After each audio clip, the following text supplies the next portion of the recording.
जय हिंद, बहुत बहुत स्वागत आप सबों का अपने YouTube channel modern edu hub पे। देखिए, आज हम लोग 75वां गणतंत्र दिवस मना रहे हैं। आप सबों को रिपब्लिक डे की अनेकानेक शुभकामनाएं। Wish you a very very happy republic day to all modern edu hub family के आप जो भी मेंबर हैं उन सबों को ढेर सारी शुभकामनाएं। और पूरे मॉडर्न एडू हब फैमिली की ओर से आपको बहुत बहुत शुभकामनाएं। और साथ ही जितने लोग कॉम्पिटिटिव एग्ज़ाम का प्रिपरेशन कर रहे हैं या किसी भी एग्ज़ाम का प्रिपरेशन कर रहे हैं, पढ़ रहे छात्र छात्राओं को भी बहुत सारी शुभकामनाएं। आपकी मनोकामनाएं यथाशीघ्र पूरी हो, यही कामना करते हैं। देखिए, इस वीडियो में हम लोग क्या बात करने वाले हैं कुछ अहम मुद्दों पे, और वो मुद्दा होने वाला है हम लोगों का बिहार में जो होने वाला एग्ज़ाम है दक्षता परीक्षा, उस पर बात करेंगे क्योंकि यह एक अहम मुद्दा है।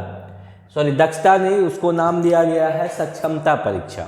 उस पर बात करेंगे। क्या आज तो 26 जनवरी है और 26 जनवरी को कहा गया था कि रजिस्ट्रेशन का सब कुछ वेबसाइट पे अपलोड हो जाएगा। हालांकि अभी तक कुछ अपलोड हुआ नहीं है, लेकिन क्या लग रहा है जो आपको 26 फरवरी का एग्ज़ाम डेट जो रखा गया है, 26 फरवरी से लेकर के 13 मार्च तक, क्या यह एग्ज़ाम हो पाएगा ऑन टाइम?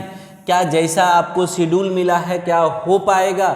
और इसमें आने वाले, इसके बीच में आने वाले तमाम बाधाओं पे हम लोग जो है एक एक करके बात करेंगे। तो जो लोग बिहार में नियोजित शिक्षक के रूप में अभी वर्तमान में कार्यरत हैं, उनसे आग्रह कि इस वीडियो को अधिक से अधिक शेयर करके हमें अपना सपोर्ट दे, प्यार दे, क्योंकि हमेशा हम लोग ऑथेंटिक बात लेकर के आते हैं आपके बीच। तो समझिएगा, सबसे पहली बाधा जो मुझे लगता है, ये मेरा पर्सनल राय है जो आपके साथ शेयर कर रहे हैं, आप भी अपना राय दीजिएगा।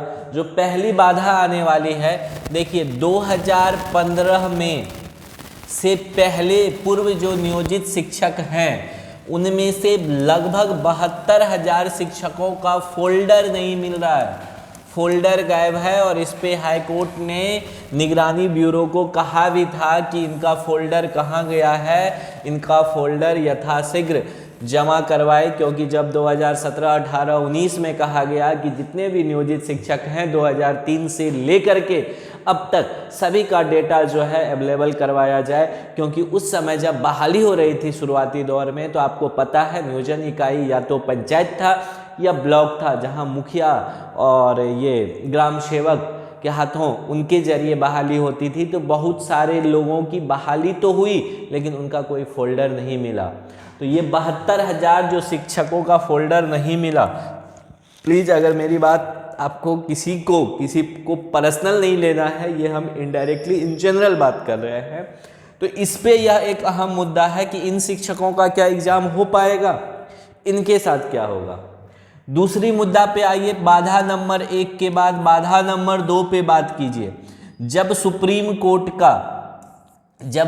कोर्ट का डिसीजन आया है कि 1 to 5 से बीएड वाले को बाहर कर दीजिए, 1 to 5 से बीएड क्या होंगे, बाहर होंगे, ये एलिजिबल नहीं है। एनसीटीई के पैमाने पे गुणवत्तापूर्ण शिक्षा देने की जब बात होती है, न्यू एजुकेशन पॉलिसी की जब बात होती है, तो 1 to 5 में सुप्रीम कोर्ट ने कहा कि बीएड वाले जो अभ्यर्थी हैं वो पढ़ाने की योग्यता नहीं रखते हैं, मतलब इनका लेवल थोड़ा सा ज़्यादा है, 1 to 5 वालों का कम है, इसलिए ये 1 to 5 में नहीं जाएंगे। और जब इस बीच में भी एक ये फाइल दायर किया गया था, तो आपको पता होगा कि सीधा खारिज कर दिया और उल्टे बीएड संघ पे लगभग 25,000 का जुर्माना भी लगा दिया गया। तो अगर 1 to 5 बीएड में एलिजिबल नहीं है, तो 6th फेज तक जो बीएड वाले 1 to 5 में कार्यरत हैं उनका क्या होगा? क्या वह सक्षमता परीक्षा दे पाएंगे या नहीं दे पाएंगे? एक बहुत मुद्दा है, एक बहुत बड़ी मुद्दा है, इस पे भी बात करनी होगी, इसको भी क्लियर करना होगा, क्योंकि अभी तो इनके जॉब को भी खतरा है। और वैसी स्थिति में सक्षमता परीक्षा लेकर के राज्यकर्मी का दर्जा देना, तो इस पे क्या डिसीजन होता है शिक्षा विभाग का, इस पे सबकी निगाहें टिकी होगी। तीसरा जो इम्पोर्टेंट बात है, फिर सुप्रीम कोर्ट का एक डिसीजन आता है। ये तो बीपीएससी टीआरई 1.0 के टाइम में ये डिसीजन आया था, आपको पता होगा।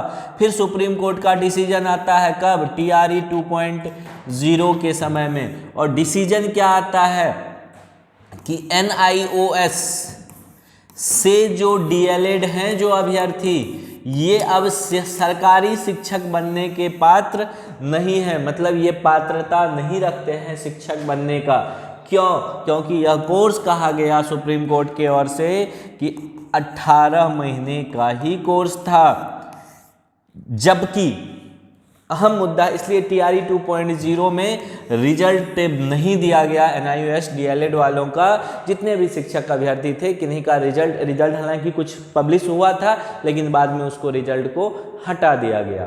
तो अब एक अहम मुद्दा है कि NIOS डीएलएड वाले जो शामिल हुए थे, खास करके बिहार में, वह 6th फेज में हुए थे। 6th फेज में NIOS डीएलएड वाले शामिल हुए और लगभग हमको लगता है 44,000 अभ्यर्थी इसमें इंक्लूड हुए थे।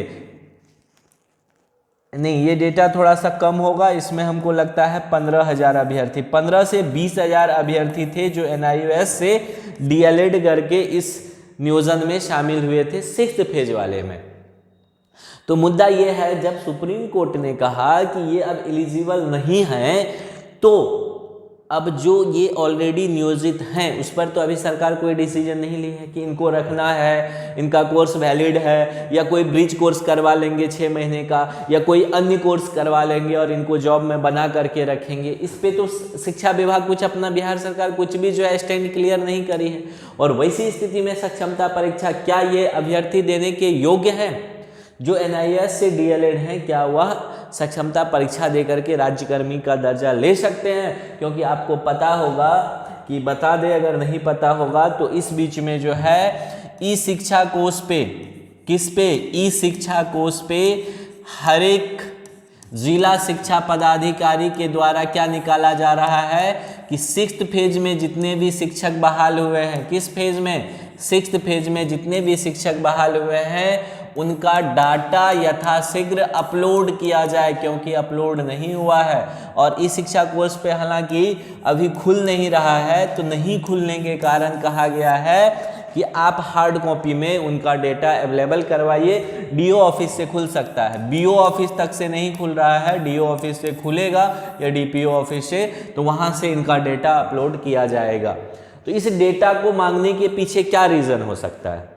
एक तो पहला तो रीज़न ठीक है कि जो लोग हैं अब आ चुके हैं, कुछ लोग उससे बीपीएससी में भी जा चुके हैं, तो एग्जैक्ट डेटा सरकार के पास आ जाएगा।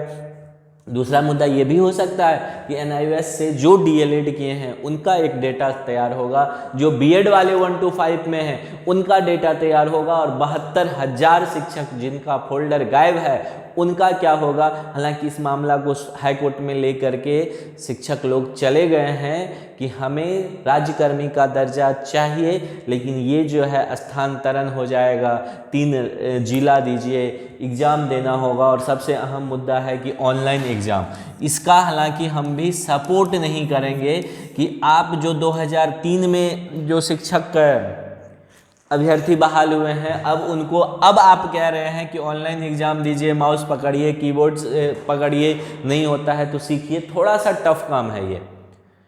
देखिए, नामुमकिन तो कुछ भी नहीं है, वो भी शिक्षकों के लिए तो बिल्कुल नहीं। शिक्षक तो कुछ भी कर सकते हैं, परंतु ये टेक्निकल चीज़ें जब आप इतनी सोचिए, 2003 में जिनकी बहाली होगी 20 साल से जॉब कर रहे हैं, और उसके बाद उनको आप कह रहे हैं कि ऑनलाइन चीज़ें टेक्निकल सीखिए, वो भी 1 महीने में, तो थोड़ा सा टफ टास्क जरूर है। ज्ञान अलग चीज़ है और ऑनलाइन टेक्निकल चीज़ को सीख लेना इतना जल्दी वो अलग चीज़ है। हालांकि बाहर कुछ भी नहीं है, लेकिन टफ जरूर है।